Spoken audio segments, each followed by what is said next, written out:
kita dari Stasi Polri sebelum pelaksanaan vaksinasi secara massal ini tetap dari Bidokes Polda Aceh melaksanakan sosialisasi. Efek setelah vaksin kira-kira apa yang dirasain ya Pak? Kalau untuk saya pribadi sampai saat ini tidak ada, seperti suntik seperti biasa saja. Harapan kita semua masyarakat Indonesia, khususnya masyarakat Aceh, agar segera melaksanakan vaksinasi, baik tahap pertama maupun tahap kedua, yang tujuannya agar cepat masa pandemi ini berlalu di negara kita ini. Terima kasih. Tahu informasi kalau ada vaksin ini gimana? Saya dari ada kayak organisasi gitu sih yang kayak broadcast, terus bisa datang untuk vaksin, katanya sih gitu.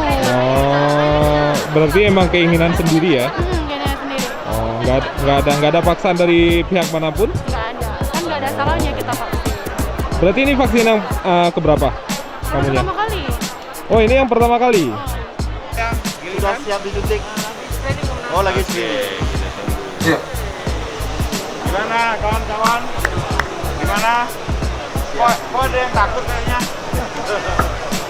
Enggak lah, polisi masa takut. Berdasarkan data Dinas Kesehatan Aceh, tenaga kesehatan yang ditargetkan menerima vaksin 56.470 orang. Dari jumlah tersebut, dalam perjalanannya terjadi peningkatan nakes yang siap divaksin. Dan alhamdulillah hari ini sudah 56.999 orang nakes atau 100,9% telah divaksin untuk tahap pertama.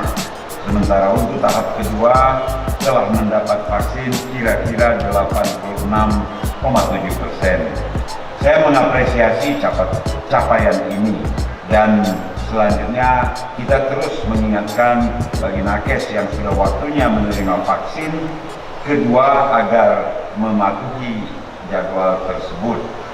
Jangan lalai sebab kalau hanya satu kali divaksin, efikasi vaksin tersebut kita khawatir tidak akan berarti bagi pembentukan antibodi.